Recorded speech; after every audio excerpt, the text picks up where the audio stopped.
Hello दोस्तों, कैसे हैं आप सब। आई होप आप सब बहुत अच्छे होंगे। दोस्तों, इस वीडियो में हम लोग नाउन को समझने की कोशिश करेंगे। तो उससे पहले आप लोगों से एक छोटा सा रिक्वेस्ट है कि आप लोग इस वीडियो को लाइक कर दीजिए और जो भी इस चैनल पर नए हैं प्लीज़ इस वीडियो को चैनल को सब्सक्राइब कर दीजिए और बेल नोटिफिकेशन में ऑल नोटिफिकेशन को ऑन कर दीजिए ताकि सारी वीडियोज़ आपके पास पहुँचती रहें। दोस्तों, इस वीडियो में हम लोग नाउन पर डिस्कस करेंगे। नाउन मीन्स होता है संज्ञा। नाउन मीन्स होता है संज्ञा। लिखा हुआ है यहाँ पर a noun is a naming word. इसका मतलब ये हुआ कि नाउन वह शब्द है जिससे किसी के नाम के होने का पता चलता है। यहाँ पर एक मिस्टेक है छोटा सा, उसको आप लोग कंसिडर नहीं कीजिएगा। A noun is the name of a person, animal, place, things, feeling और आइडिया। इसका मतलब ये हुआ कि नाउन किसी व्यक्ति के नाम, किसी जानवर के नाम, किसी जगह के नाम, किसी वस्तु के नाम, मतलब इस तरह के बहुत सारी चीज़ें जो भी हैं सभी के नाम को दर्शाता है। नाउन वो एक ऐसा शब्द है जो किसी न किसी व्यक्ति या वस्तु, स्थान, मतलब सभी चीज़ों के नाम को दर्शाता है। अब नाउन के कुछ प्रकार होते हैं, हम लोग उस प्रकार को अभी डिस्कस करेंगे। तो देखिए दोस्तों, नाउन के कुल 5 प्रकार होते हैं। सबसे पहला है प्रॉपर नाउन। प्रॉपर नाउन का अर्थ होता है व्यक्तिवाचक संज्ञा।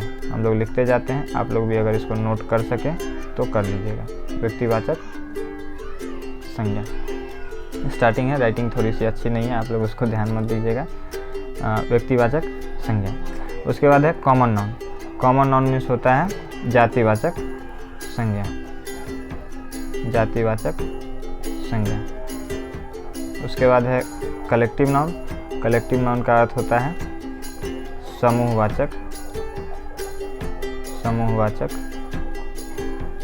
संज्ञा। ठीक है। उसके बाद है मटेरियल नाउन। मटेरियल नाउन का अर्थ होता है द्रव्यवाचक। एक मिनट, इसको ज़रा सही कर लेते हैं। द्रव्यवाचक संज्ञा। द्रव्यवाचक संज्ञा। उसके बाद है एब्स्ट्रैक्ट नाउन। एब्स्ट्रैक्ट नाउन का अर्थ होता है भाववाचक। एब्स्ट्रैक्ट नाउन का अर्थ होता है भाववाचक संज्ञा। इसको लिख लेते हैं हम लोग, भाववाचक संज्ञा। चलिए, तो इन सब में proper noun, common noun, collective noun, ठीक है। उसके बाद है मटेरियल नाउन, एब्स्ट्रैक्ट नाउन। सबको हम लोग ट्राई करते हैं एक एक करके, सबको डेफिनेशन के साथ, एग्जाम्पल के साथ समझने की कोशिश करते हैं। तो चलिए आगे बढ़ते हैं और इन सबको एक एक करके समझने की कोशिश करते हैं। सबसे पहला है दोस्तों प्रॉपर नाउन।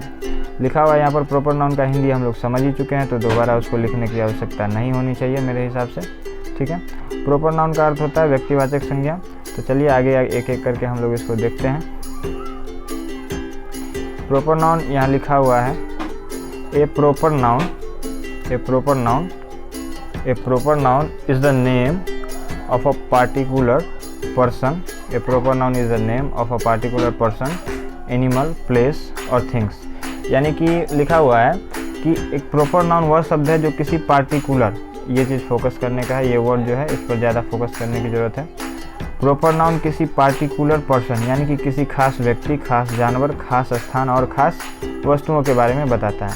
मतलब अगर कोई ऐसा शब्द है जैसे कि राम, जिसको बोलने से किसी एक या किसी खास व्यक्ति के बारे में पता चलता है, तो उसे हम लोग प्रॉपर नाउन में समझेंगे, यानी कि व्यक्तिवाचक में समझेंगे। इस तरह के बहुत सारे एग्जाम्पल्स हैं, जैसे कि सीता, राम, सीता, काव, द ताजमहल, बहुत सारे हैं। अधिकतर प्रॉपर नाउन में आर्टिकल, जैसा कि पिछली वीडियो में हम लोग देखे थे, आर्टिकल ज़्यादातर प्रॉपर नाउन में नहीं लगता है, लेकिन वैसे प्रॉपर नाउन जो दुनिया में एक ही हैं उनमें हम लोग आर्टिकल का प्रयोग करते हैं। तो चलिए आगे बढ़ते हैं और आगे देखते हैं अगला क्या है।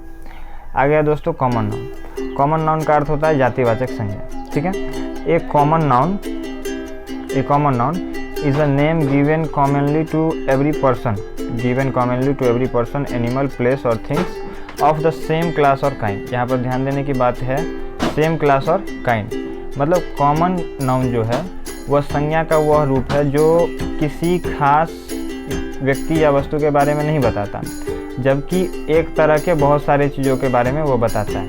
As for example boy, girl, boy means लड़का तो मतलब ये सभी लड़कों के बारे में बताता है, गर्ल मीन्स लड़की यानी सभी लड़कियों के बारे में बताता है। और इस तरह से वैसे शब्द, इस तरह के वैसे शब्द जिससे उसकी पूरी जाति के बारे में पता चलता है उसको हम लोग कहेंगे common noun. Common nouns means जातिवाचक संज्ञा। तो चलिए आगे देखते हैं, आगे क्या है। आगे है collective noun. Collective noun means होता है, कलेक्टिव नाउन मीन्स होता है समूहवाचक संज्ञा। ठीक है दोस्तों, इसका हिंदी हम लोग आगे पीछे देख चुके हैं। कलेक्टिव नाउन मीन्स होता है समूहवाचक संज्ञा। A collective noun is the name of a number of person और number of things taken together and spoken as one whole. ठीक है, taken together and spoken as one whole. कहने का मतलब यहाँ पर है कि कलेक्टिव नाउन समूहवाचक संज्ञा, संज्ञा का वह रूप है जिसमें किसी एक व्यक्ति या वस्तु के बारे में नहीं बताया जाता, बहुत सारे, ए नंबर ऑफ पर्सन मतलब बहुत संख्या में पर्सन या बहुत संख्या में चीज़ों के बारे में बताता है, उन सबको एक साथ लिया जाता है। टेकन टुगेदर मतलब एक साथ लिया जाता है, और स्पोकन एज वन होल और सबको एक साथ मिला करके बोला जाता है। जैसे कि क्लासरूम यानी कि जहाँ बहुत सारे बच्चे होते हैं, नंबर ऑफ स्टूडेंट्स, हर्ड मतलब झुंड, मॉब मतलब भीड़, गैंग मतलब समूह। इस तरह के बहुत सारे ऐसे वर्ड हैं जिसमें एक के नहीं होने का मतलब बहुत सारे होने का पता चलता है, तो उसे हम लोग कलेक्टिव नाउन यानी कि समूहवाचक संज्ञा कह सकते हैं। ठीक है, चलिए आगे बढ़ते हैं। आगे है मटेरियल नाउन। नॉर्मली हम लोग देखते हैं हमारे आसपास बहुत सारे मटेरियल सब्सटेंसेस होते हैं, जैसे कि पानी, घी, पेट्रोल, मीट, ये सब बहुत सारे ऐसे शब्द हैं जो कि मटेरियल होते हैं, मतलब तत्व होते हैं, चीज़ें होती हैं। ठीक है, वस्तुएं होती हैं। तो मटेरियल नाउन समझेंगे। A material noun is the name of a material और सब्सटेंसेस। मतलब मटेरियल नाउन संज्ञा का वह रूप है, द्रव्यवाचक संज्ञा संज्ञा का वह रूप है जिसमें हम लोग ठोस, द्रव्य, इन सब चीज़ों को हम लोग दिखाते हैं, बताते हैं, समझते हैं। ठीक है, जैसे कि पानी हो गया, घी हो गया, पेट्रोल हो गया, मीट हो गया, ये सब ऐसी वस्तुएं हैं जिनको हम लोग देख सकते हैं, छू सकते हैं, साथ ही नापते हैं या तौलते हैं, इन्हें गिनते नहीं हैं।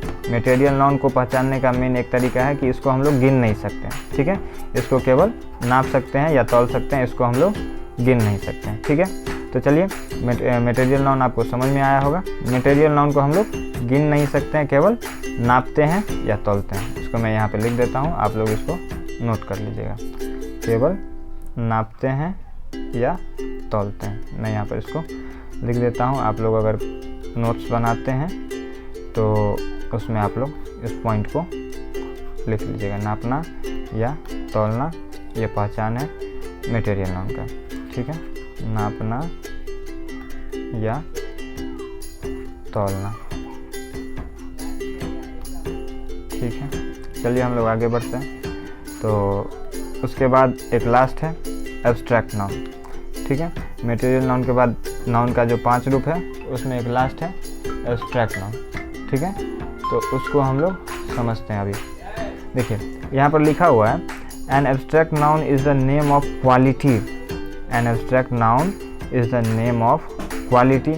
एज एग्जाम्पल इसी में मैं लिख दिया हूँ उसका, वाइजनेस, सॉफ्टनेस, स्टेट मतलब स्थिति, लाइफ, डेथ, सॉरो मतलब शोक, आइडिया मतलब honesty, truth, feeling as for example love, hate, that we can only think or feel but cannot see or touch। मतलब एब्स्ट्रैक्ट नाउन संज्ञा का वह रूप है जिसमें बहुत सारी वस्तुओं का हम लोग नाम तो लिखते हैं, ठीक है, नाम तो बोलते हैं, लेकिन कैन नॉट सी और टच मतलब उसको हम लोग देख या छू नहीं सकते। ठीक है, एब्स्ट्रैक्ट नाउन संज्ञा का वह रूप है जिसमें वस्तुओं को या चीज़ों को जो भी है उसको हम लोग देख या छू नहीं सकते, केवल फील कर सकते हैं, महसूस कर सकते हैं, सोच सकते हैं। देखिए जैसे कि यहाँ पर क्वालिटी है, वाइजनेस मतलब बुद्धिमानी, सॉफ्टनेस मतलब मुलायमता।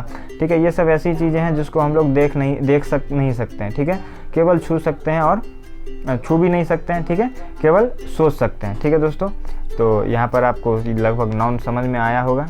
आई होप आपको ये वीडियो अच्छा लगा होगा। मिलेंगे फिर अगले क्लास में, तब तक के लिए thanks, welcome in next video.